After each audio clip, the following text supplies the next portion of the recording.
Hello everyone, today's menu will be fried chicken. They are super crispy and delicious and are always the perfect protein to any side dish or on its own. So if you're ready, let's get cooking. I have here 4 pounds of chicken drumstick and thighs. You can go ahead and use your favorite piece of chicken. I just enjoy eating thighs and drumstick. And I'm just placing them into a Ziploc bag. But you can go ahead and just easily just, use a bowl too. But I prefer just transferring them into a bag. Okay. And then we'll set this aside for a second. And then I'm going to bring in my buttermilk and also some good old hot sauce. And I'm just going to give them all a good mix, combine everything well.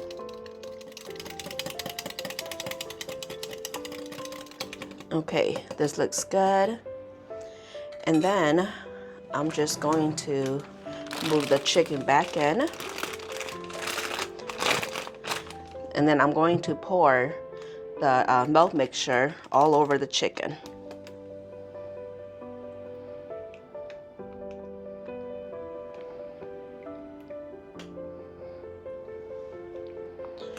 Then I'm going to close it up.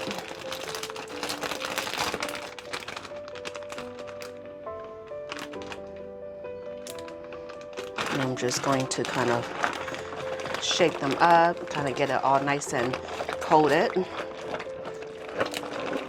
And then I'm going to pop this in the refrigerator for about an hour. Here in the shallow bowl, I have some all-purpose flour, and I'm going to add some cornstarch. And then some garlic powder, along with some onion powder, and then some bacon powder, along with some paprika, some cayenne pepper, and then also some good old salt.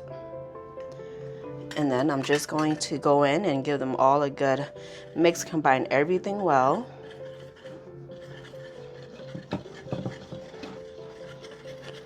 Okay, this looks good. And then I'm just going to set this aside until ready to use. Okay, after 1 hour, I'm going to open up the bags of chicken. And then I'm going to, with my tongue, I'm going to remove a piece of chicken. And then I'm just going to shake off the excess liquids. And then I'm just going to dump it into the flour mixture. And then I'm just going to get it all nice and coated.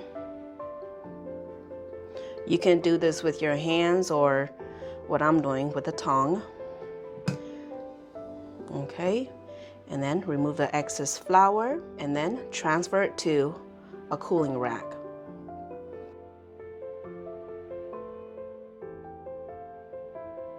And then dump it into the flour mixture.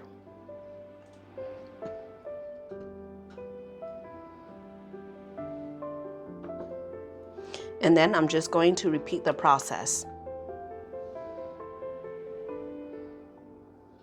This is the last chicken. I'm going to remove the excess flour. And then I'm going to let it sit on the cooling rack for about 10 to 15 minutes to hydrate the flour, because this will help to make for a crispier chicken. In a large cast iron, I added some oil. And then now that it's nice and hot, I'm going to add in my chicken. I'm just going to place it right there. And I'm going to grab 4 pieces to start with and cook them in batches. You don't want to overcrowd the pan. And I'm going to cook them for about 15 minutes or until they are golden beautiful brown and are cooked through. And flip the chickens halfway through cooking time.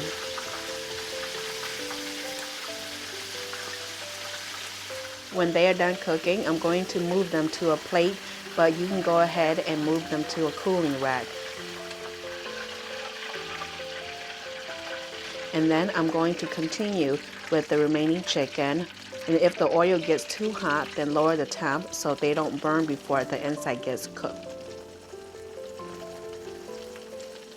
Alright you guys, so now the chicken is all nice and golden brown, looks delicious, and I transferred to a cooling rack. And then now I'm going to add on some extra salt.